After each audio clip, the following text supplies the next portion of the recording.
o Clube Náutico Capibaribe. Alô, alô, Antônio Gabriel. Fala, Ed, um abraço pra você, um abraço pra quem tá ligado com a gente aqui na Rádio Jornal, nesse Bola Rolando. O elenco do Náutico tá nesse momento a caminho de Natal, onde depois de amanhã, 5 horas da tarde, sábado, no Frasqueirão, encara a equipe do ABC, a segunda rodada da Série C do Campeonato Brasileiro. Jogo importante pro Náutico. O Náutico vai tentar quebrar esse jejum de vitórias que dura mais de 40 dias.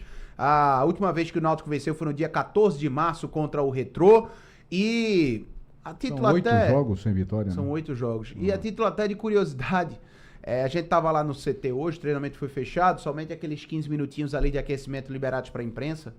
E aí a gente conversando, o Mazola sempre tá ali interagindo, conversando com a gente, na resenha, como a gente costuma dizer. E ele disse, olha, eu só não ganhei meu primeiro jogo. Eu disse, como assim, Mazola? Ele disse, contra o São Bernardo. Porque ele disse isso em coletiva já e disse também nessa resenha da gente que esses 2 primeiros jogos que ele fez, a final contra o Sport e contra o Bahia, ele pouco mexeu no time, pouco alterou, ainda foi mais do time do Alan do que o dele. Então, o trabalho do Mazola, na prática, começou há pouco tempo, mas ele tá há 3 jogos no Náutico, são 3 jogos sem vencer, fazendo parte dessa sequência que o Náutico não sabe o que é vitória já há 8 partidas. Então vai para esse jogo contra o ABC, jogo difícil, inclusive, pela Série C do Brasileirão. E para essa partida, Ed, o Náutico, existia a expectativa do Náutico contar com o Mezenga e com o Marco Antônio, mas esses 2 jogadores não ficam à disposição. O Mezenga hoje foi inclusive apresentado de forma oficial, mas ele disse que não joga desde a final do fim do Campeonato Paulista, por isso vai precisar de um tempinho de trabalho, nada demais também, nada muito longo, mas um tempinho maior de trabalho, de preparação física e também um tempo maior de minutagem, né, de jogo para voltar a ganhar ritmo. E um jogo contra um ABC, que eu me recordo, rapaz, a gente estava aqui no debate do movimento esportivo e fazendo o levantamento dos clubes da terceira divisão, a gente observava que o ABC praticamente não foi citado como um clube com possibilidade de chegar entre os 4. Mas começou bem a estreia, né? Começou ganhando a estreia dele, né? Isso. O ABC é um time, Ed, que sinceramente eu não coloco no topo como um time que vai... Também não coloco, não. É um time que vai brigar, vai chegar longe. A princípio eu não enxergo o ABC dessa maneira. É um time que pegou a Ferroviária na primeira rodada, um jogo fora de casa, empatou na verdade, 1-1 lá na Fonte Luminosa. Um resultado parece similar com o Náutico, só que assim, se a gente for analisar, tanto o Náutico como o ABC pegaram 2 dos times de maior investimento na Série C. 2 times paulistas, né? O São Bernardo pegou o Náutico e o ABC pegou a Ferroviária. Nenhum dos 2 perdeu. A questão do ABC é que jogou fora de casa. É um time cascudo, Ed. É um jogo difícil, é um jogo complicado, mas também eu não digo que é um jogo que é inacessível pro Náutico, não.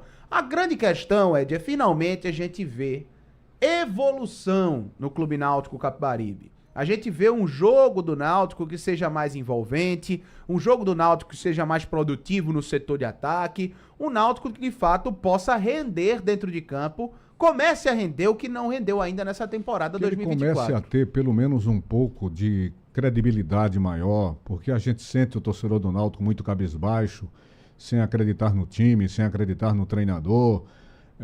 Então ele tem que inspirar também um pouco mais de confiança, e essa confiança tem que começar a partir do próprio time. O time é que começa a reagir. Porque eu vou te contar uma coisa, Antônio, é claro que é princípio de competição, mas se a gente analisar aquilo que a gente pôde ver na primeira rodada da Série C do Campeonato Brasileiro, por mais que clube A, B, C ou D tenha um pouco mais de investimento, a gente está vendo todo mundo no momento igual, né? Aquele futebol sem ser nada de extraordinário. Claro que a gente não tem isso na Série C, mas não há muita diferença técnica nesse momento. Vai ter, evidentemente, com o transcorrer dos jogos, quem tem mais elenco tem mais tempo para se cuidar e se aprimorar. Mas até agora você tem aí uma equiparação técnica muito grande entre as equipes que estão disputando a competição. Sim, sem sombra de dúvidas. E a tendência é que a Série C se apresente como esse campeonato equilibrado, principalmente ao longo dessa primeira fase, né? Porque é um campeonato híbrido em termos de formato. A gente tá falando da Série C ser o campeonato que tem uma primeira fase com pontos corridos, depois 2 quadrangulares. Então isso chama atenção por si só. Os próprios jogadores... Você tem na primeira parte os 20 clubes jogando entre si. Isso. Depois saem 8 classificados para formarem 2 grupos de 4. Os próprios jogadores dizem isso, né? Depois que a gente chega na segunda fase, aí começa outro campeonato. Porque, de fato, é um outro campeonato, né? É outra pegada, é outra mentalidade. Daí pra frente, se pensa numa Série C de maneira diferente. Agora, eu sinceramente, Ed, eu aposto numa Série C que vai ser difícil de ver constância. Difícil de ver um equilíbrio. Regularidade, um time perene. Veja, a abertura da Série C já colocou pra gente um 4-0 do Atlético fora de casa contra o Caxias, lá no Rio Grande do Sul. Dificílimo de jogar lá no Centenário. E o Atlético meteu 4-0 no Caxias. Então, assim, é uma competição que prega peças, que tem esse equilíbrio, que tem... equilíbrio que eu digo forças equiparadas o tempo todo. E eu não acho que vai ser diferente no confronto de sábado entre Náutico e ABC. Sendo muito sincero. Agora, claro que a gente vislumbra que se o Náutico continuar desse jeito, rendendo pouco, principalmente no setor de ataque, vai ter muito problema ao longo dessa competição. O Náutico precisa realmente começar essa evolução tão aguardada, tão esperada. O técnico tem razão ao dizer que a temporada dele começou com o jogo contra o São Bernardo, né? Nós todos fomos tolerantes, fomos compreensivos com referência ao trabalho dele naqueles 2 jogos iniciais, quando ele chegou aqui na capital pernambucana para dirigir o Náutico. Tanto o jogo contra o Sport, na decisão do Pernambucano, como o jogo contra o Bahia, na Copa do Nordeste. Isso. Houve realmente uma generosidade por parte de todo mundo. Afinal de contas, treinos, se ele fez, foram 2 treinos no máximo para aqueles 2 jogos. No máximo. Agora não, agora a coisa começou, essa evolução vai ser cobrada cada vez mais. Ele já está sentindo o aperto, já disse que em 3 semanas o time melhora. E a gente espera que já nesse jogo contra o ABC alguma coisa de diferente comece a acontecer. De fato, Ed. Como eu falei, né, o Náutico não vai ter ainda esses novos contratados, esses novos jogadores, o Mezenga e o Marco Antônio, mas tem à disposição quase que todo o elenco. Acho que só não tem os jogadores que estão no DM há algum tempo, né? Odivan, Magabeira, Igor Pereira, Cauã também. Mas todos os demais jogadores estão à disposição. Então, o Mazzola, sinceramente, Ed, eu espero ver, inclusive, mudanças na equipe titular do Náutico. Acho que isso vai acontecer nesse jogo. Eu acho que... Eu tava até conversando com o pessoal lá hoje no CT, conjecturando o futuro, né, do Náutico, a chegada de novas peças. Pode ser até, viu, Ed, que mais na frente, com o Mezenga à disposição, a gente veja o Náutico num 4-4-2, por exemplo, Paulo Sérgio e Mezenga. Porque são 2 centroavantes? São. Mas com características muito diferentes. O Mezenga é um cara mais fixo, é aquele 9 mais clássico, né? O Paulo Sérgio é um cara que sai muito da grande área, se movimenta bastante. Então, o Náutico, se montasse um ataque com eles 2, não teria 2 centroavantes postes, digamos assim, parados lá na frente, né? Teria um de mais movimentação, quase como segundo atacante, a posição que está quase extinta no futebol. Chamavam isso de cone, né? Exato. Os verdadeiros cones lá na frente. Isso.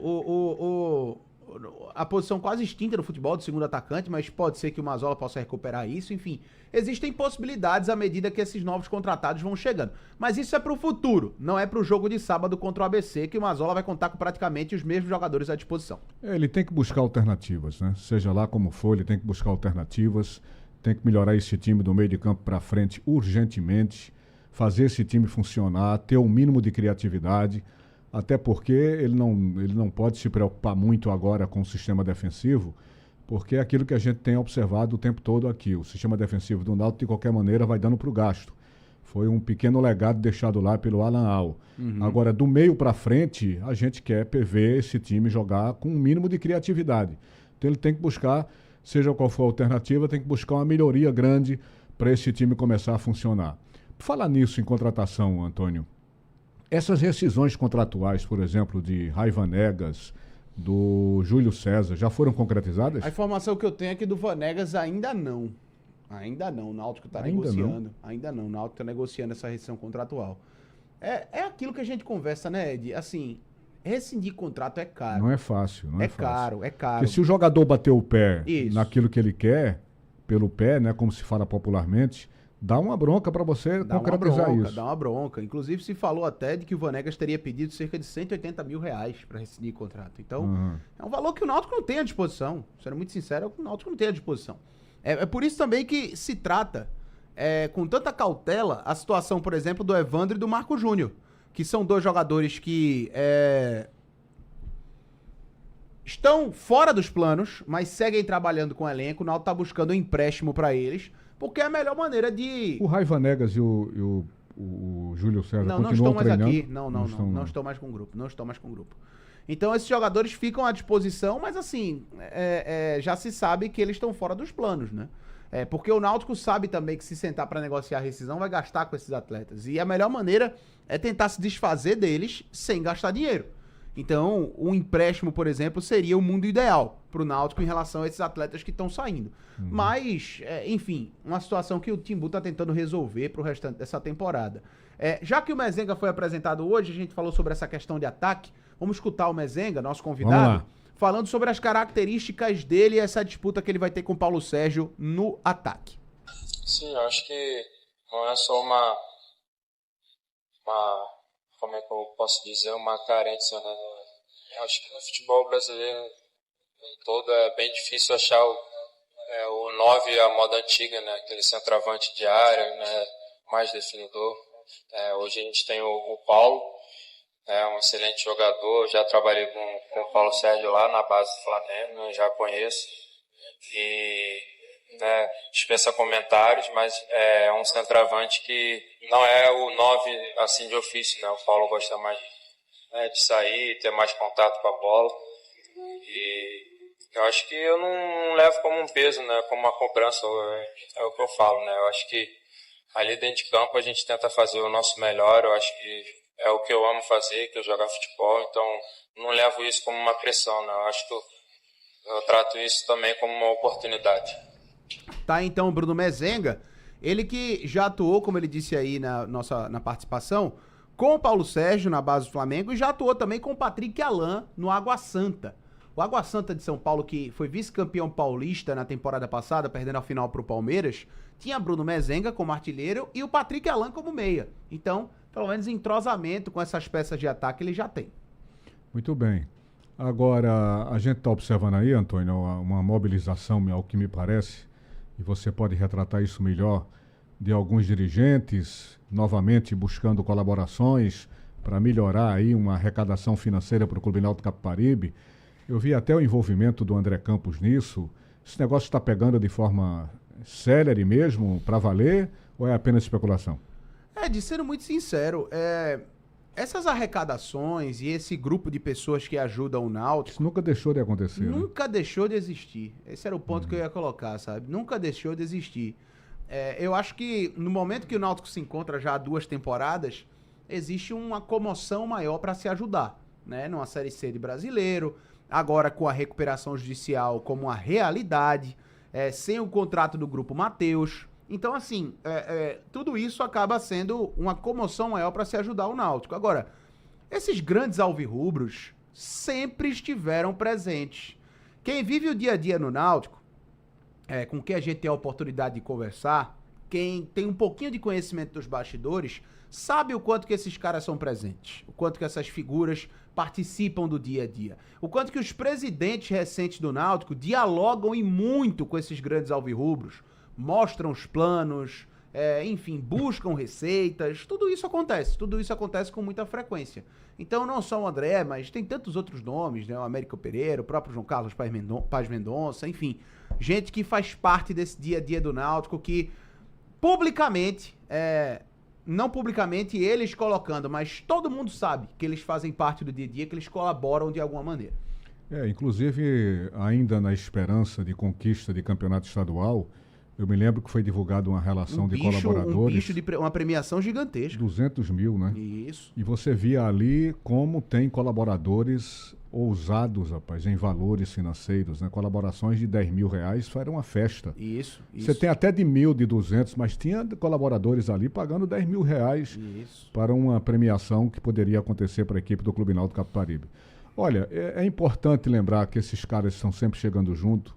Agora, não é possível que a gente chegue a 2024, a evolução que chegou o futebol, a modernização de tantas administrações pelo mundo do futebol, e a gente continue dependendo de colaboradores para poder botar o time para andar. Os colaboradores existirão sempre, mas com essa extrema necessidade como o Náutico tem hoje, é lamentável, porque é uma história que se repete ano a ano e você não vê mudar isso, né? Entra presidente, sai presidente, e sempre se recorre a colaboradores, não é um problema só do Náutico, aqui em Pernambuco isso acontece principalmente no Santa Cruz, um pouco menos agora no Sport, mas o Sport também sempre fez isso.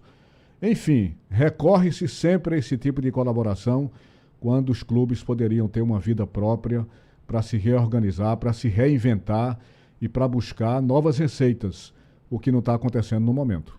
Exatamente, Ed. Então, tudo isso faz parte da realidade do Náutico. Agora, os jogadores trabalham amanhã novamente em Natal e esse vai ser o último treinamento antes do jogo de sábado contra o ABC. Ok? Ok. Você acaba de acompanhar as notícias do Alvirrubro Pernambucano. Esta foi a quinta-feira Alvirrubra.